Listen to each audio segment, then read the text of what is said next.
Part of my visit to Quebec included the tour of the various gardens in Quebec. This garden is a city park and incorporates many of the various styles of landscaping. And I certainly appreciated the array of plant material. I was so surprised at the number of plants that were included.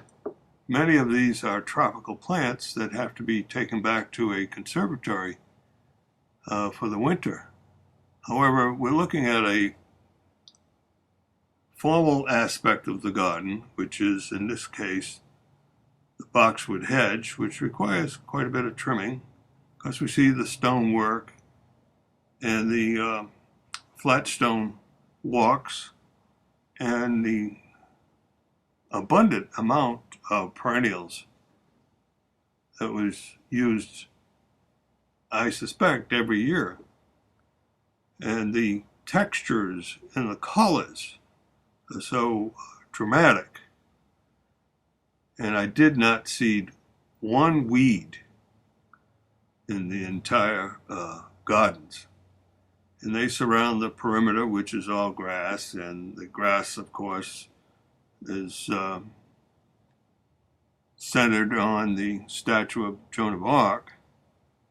But we see here the variegated fountain grass, peonies, phlox in the background, artemisia in the front. Just a wonderful collection of plant material.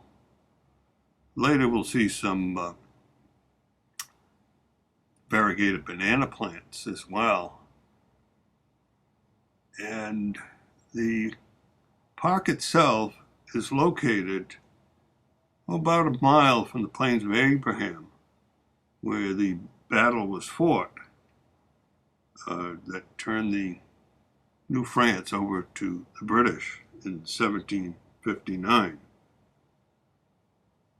And all of the city parks, not just the Joan of Arc Park, are so well maintained. The gardens at here we see some iris and phlox.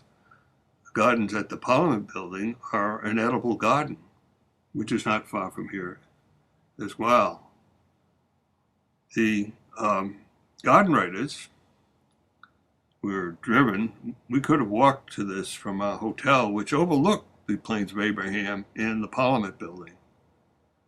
But we were driven, fortunately, because we had many other gardens that we visited. Here we see, used as an ornamental plant, the black pepper. It's called Black Prince.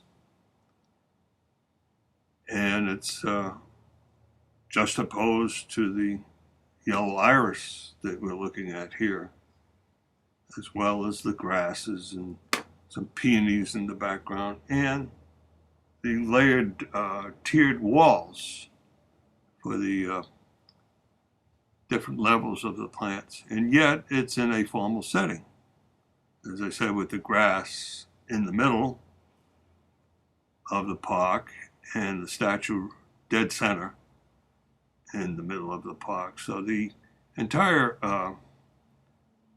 you may not realize it, but it is repeated in a very subtle pattern.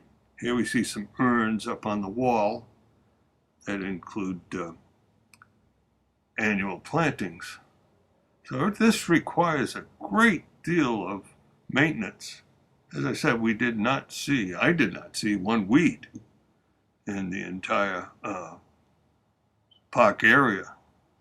Here we see in the background here, we've got coleus in the forefront, and in the background we have variegated banana plants. And right here, we're going to see there's some phlox in the background and some anemone right here in the front. So yeah, get a chance, get up to Quebec and see the beautiful Joan of Arc Park.